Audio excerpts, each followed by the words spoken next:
Menyebut siomay, tentu yang pertama kali terlintas adalah racikan aneka ragam topping yang disiram dengan kuah kacang manis. Tekstur kenyal dari pangsit yang dipadu dengan aneka sayur segar seperti kol dan pare bercampur dalam satu kenikmatan yang hakiki. Nikmat disantap setiap saat, kudapan ini juga mudah kita temui di mana saja.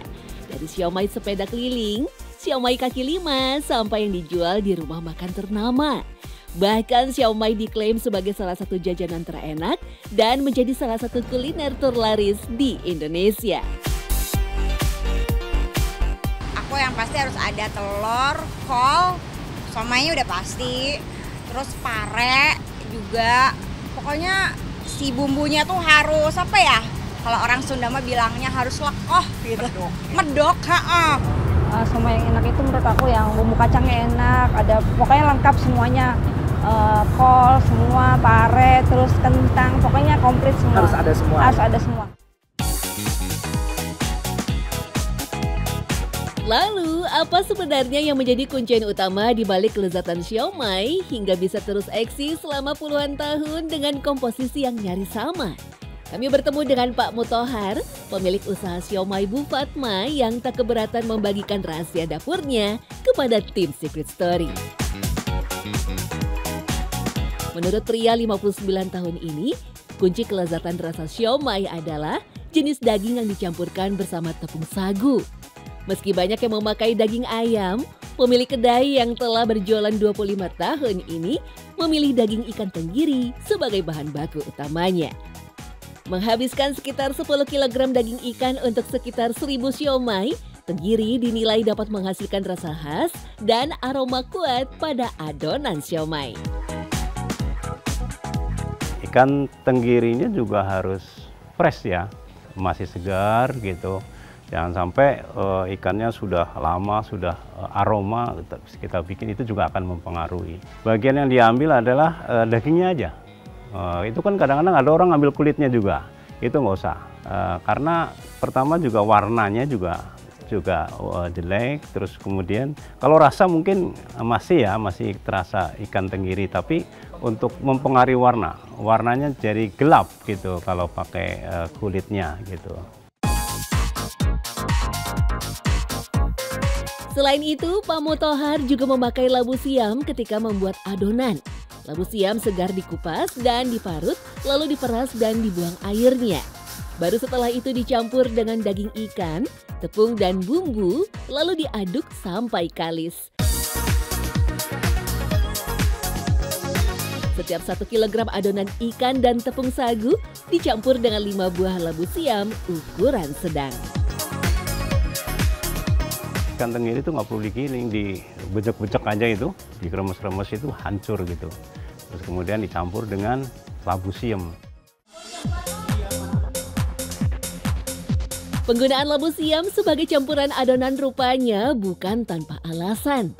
Tak hanya dapat memperkuat rasa ikan tenggirinya saja, namun serat sayur pada labu siam juga dapat membuat tekstur adonan siomay menjadi lembut dan tidak keras meskipun sudah dingin. Jika kadang-kadang orang makan siomay itu alot gitu. Nah, ternyata alotnya itu karena cuma pakai sagu. Sagu itu kan keras, alot gitu. Tapi ketika sagu bertemu dengan labu siam yang sudah diparut gitu, diperes, kemudian diambil daging seratnya, diambil seratnya gitu, airnya dibuang gitu.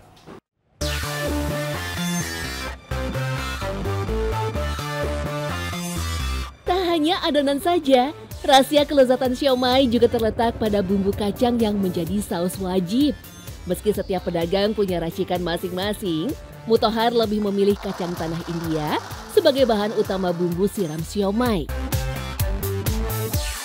Meski harganya memang sedikit lebih mahal, tetapi kacang jenis ini memiliki rasa yang lebih gurih dan menghasilkan warna yang cerah ketika dimasak. Selain itu, ada trik khusus ketika mengolah bumbu kacang. Yang pertama adalah menggorengnya tidak boleh terlalu kering atau cukup 3/4 matang saja.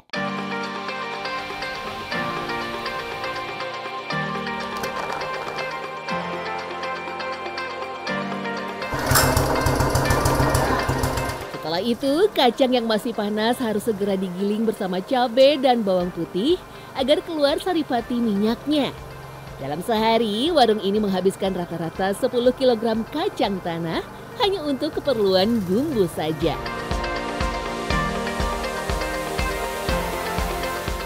Kita harus tahu kacang yang bagus gitu ya, nggak terlalu besar, nggak terlalu kecil, sedang lah gitu. Ya, yang gendut-gendut gitu. Jangan sampai kacang itu kita ngambil kacang yang terlalu kecil, kopong gitu, gepeng gitu. Itu kalau bisa dihindari. Itu akan merusak rasa. Ketika digoreng cepat gosong dan akan menyebabkan rasanya juga pahit. Bumbu kacang kemudian direbus sampai teksturnya berubah seperti saus pasta yang kental. Rebusan bumbu kacang ini harus diaduk-aduk terus selama kurang lebih 30 menit tanpa berhenti. Selain agar tidak gosong, juga supaya bumbu kacang benar-benar matang. Proses ini yang membuat bumbu bisa tahan dan awet selama beberapa hari. Ciri-ciri bumbu kacang yang bagus sendiri bisa dilihat secara kasat mata.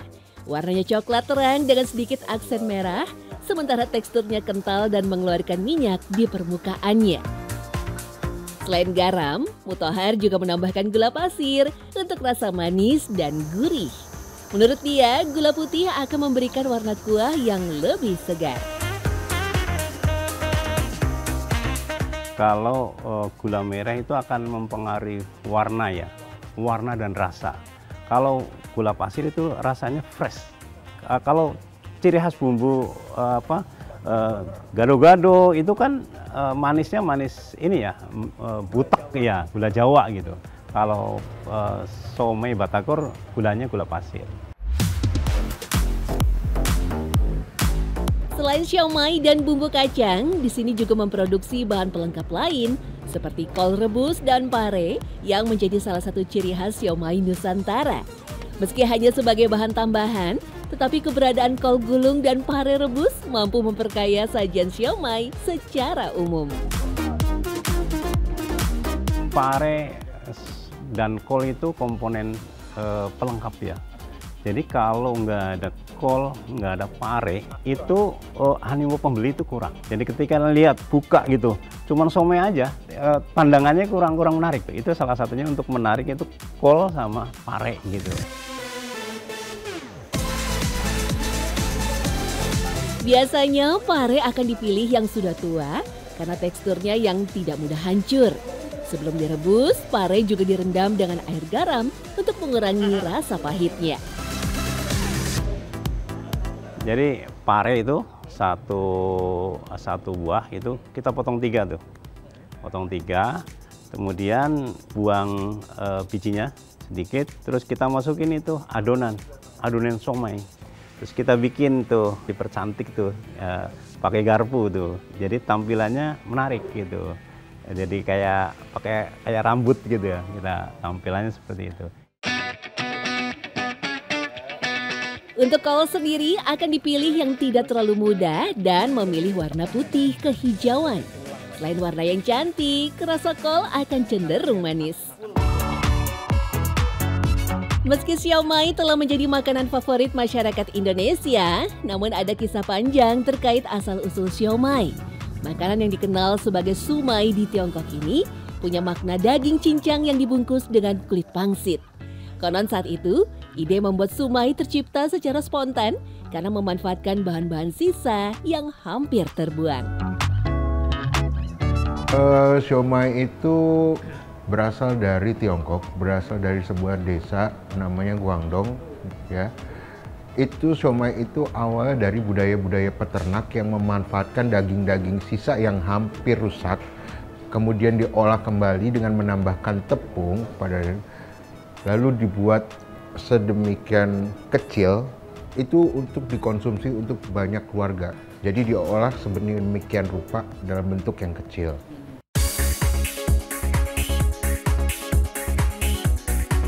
Perjalanan para pedagang Cina masuk ke Indonesia masih melanjutkan tradisi mengolah sumai sebagai makanan sehari-hari mereka. Sehingga secara tidak langsung, sumai pun mulai dikenal masyarakat pribumi yang juga ikut membuat sumai yang kemudian lebih familiar dengan sebutan siomay. Bisa dilihat pertama kali itu di daerah pesisir. Kenapa daerah pesisir? Karena bahan utama siomay yang ada di Nusantara itu mayoritas menggunakan ikan tenggiri atau ikan-ikan laut. Berbeda dengan di Tiongkok atau di daerah asalnya yang menggunakan hewan-hewan ternak.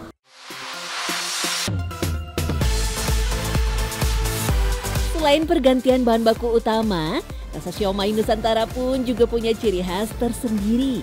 Faktor kekayaan alam dan kearifan lokal membuat siomay dilengkapi dengan bahan yang hanya ada di Nusantara.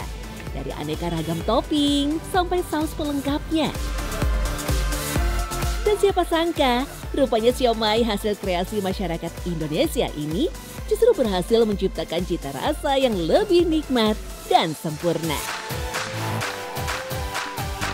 Pada saat itu bumbu kacang telah lahir karena budaya pecel yang tersiram dengan saus kacangnya itu sudah ada di Nusantara sebelum siomay tiba di Nusantara. Akhirnya terjadi asimilasi budaya antara bumbu kacang dan ikan tenggiri tepung atau kita sebut siomay.